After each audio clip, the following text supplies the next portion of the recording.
In this video, I'm going to talk you through 5 key mistakes to avoid when playing with a metronome so that you can use the metronome effectively and efficiently in your own practice. I'm Dr. Kate Boyd, and I'm here to help you take your piano playing to the next level. So let's get started. First of all, I want to show you my favorite metronome. This is a Quartz metronome. I've had it for like 15-20 years. Before that, I had a different Quartz metronome that wore out, and so I replaced it with this. What I like about it is it's very kind of mellow in the talk, and it's of course very accurate because it has a quartz crystal inside of it.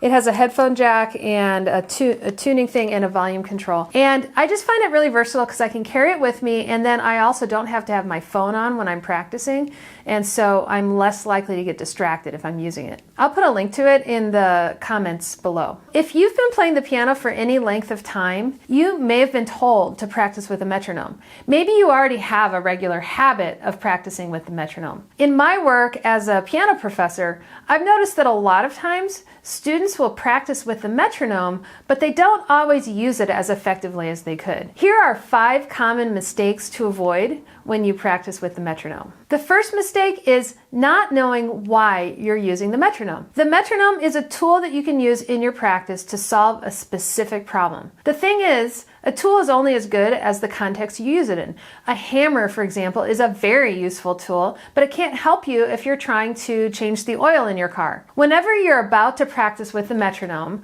you need to ask yourself, what problem am I trying to solve here? What you want to avoid is indiscriminate metronome practice where you just turn on the metronome and practice along with it because it feels like you're doing something. So when you turn on the metronome, always identify how you're about to use it and know ahead of time when you're going to turn it off. The second mistake people make when practicing with the metronome is playing unmusically. Some people believe the metronome actually teaches you to play unmusically. This can actually be true. I have definitely heard people say, I don't even use the metronome because I don't want it to kill my musicianship. But that's like not using a hammer because you don't want to bang your thumb while driving in a nail. Yes, there's the possibility that might happen, but if you know how to use a hammer well and you hammer in the nail carefully, you won't hit your thumb. Therefore, the answer isn't to never play with a metronome. The answer is to be self-aware. Listen to 2 things while you play with the metronome and yourself. Make sure you're observing the dynamics, the articulations, the phrasing, the balance between the hands, and voicing within each hand. Musicality is not something you turn on and off. You need to insist when you're at the piano that you play musically, even when you're playing with the metronome. If it's too hard to play and listen to the metronome at the same time, that just means that you've got more going on than you can process at the moment. You're kind of using up your bandwidth. The solution is to slow down and or drop down to hand-separate practice. And then, when it feels secure and becomes automatic, put the hands back together.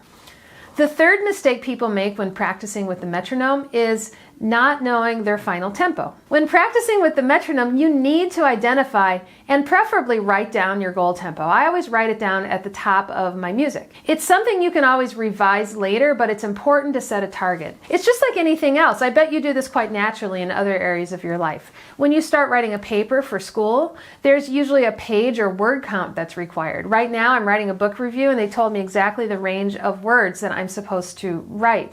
And I'm keeping that in mind as I craft the book review. You don't just start writing and hope at some point it's enough. If you run a race, the distance is predetermined. In fact, that's the entire point of a race. And if you knit a sweater, you know what the finished garment is going to look like. You don't just knit and hope you get to the point someday where you'll call it finished. Practicing with the metronome is the same. You need to know what your goal tempo is. Having clarity about what it is you're trying to accomplish will give you a benchmark to measure yourself against, and therefore you'll be able to see where you are in relation to that. The fourth mistake people make when practicing with the metronome is using the metronome to force themselves to play outside of their comfort zone. This sort of relates to the point I just made about the importance of having a goal tempo. Your goal tempo needs to be realistic, not necessarily something that you could play today, but it should be within the realm of possibility, where you know that if you apply yourself and use some smart tactics, you will be able to master that tempo. I've noticed in some cases people think there's an arbitrary required tempo that they're driving themselves toward.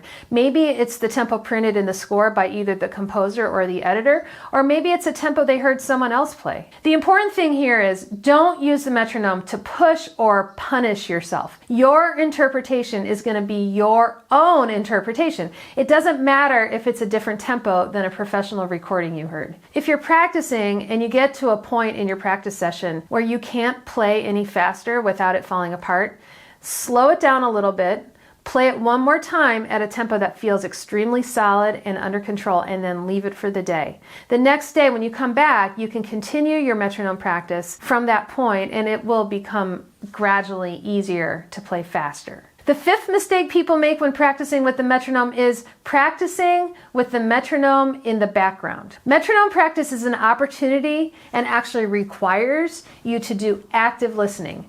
The metronome is not a passive background noise that you turn on and try to sort of stay with. You need to pay very careful attention to whether you're actually playing with the metronome. If you were accompanying a singer on the piano, you would have to listen to the singer to hear what they're doing in order to stay with them. Obviously, you don't just start and play at roughly the same tempo until you each get to the end at roughly the same time. You need to line up with the singer or instrumentalist beat by beat, and the only way to do that is by actively listening. Think of the metronome as the conductor or another person you're playing music with. When I was growing up, we had a metronome that we called Mr. Dixon because Mr. Dixon was the name of the conductor of our local symphony.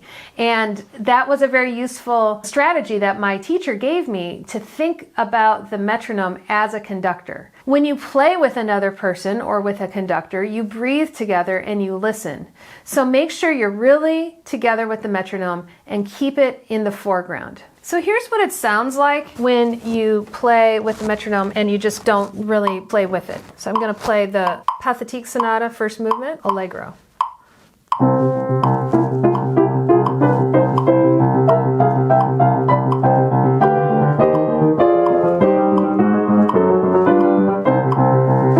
So what happened is the metronome's going, I'm going at roughly the same tempo, but it's not lining up. I want to precisely line up at the beginning and the middle of each bar. So that's what this would sound like.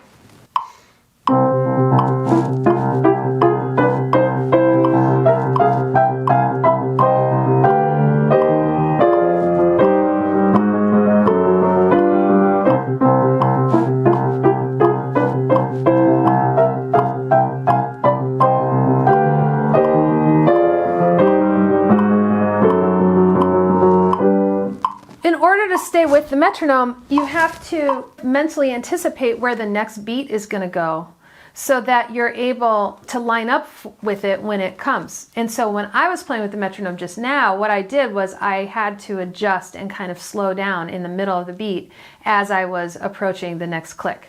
Actually, when you're really playing together with the metronome, sometimes you won't even hear it click. The click disappears behind your sound because you're so synchronized with it. I hope you found this video helpful and that there were a couple ideas you can apply to your own practicing. If you like this video, you might want to check out these other videos I've made on practicing here and here. In my next video, I'm going to talk about 5 things you should do when practicing with the metronome. I'll see you there, and happy practicing.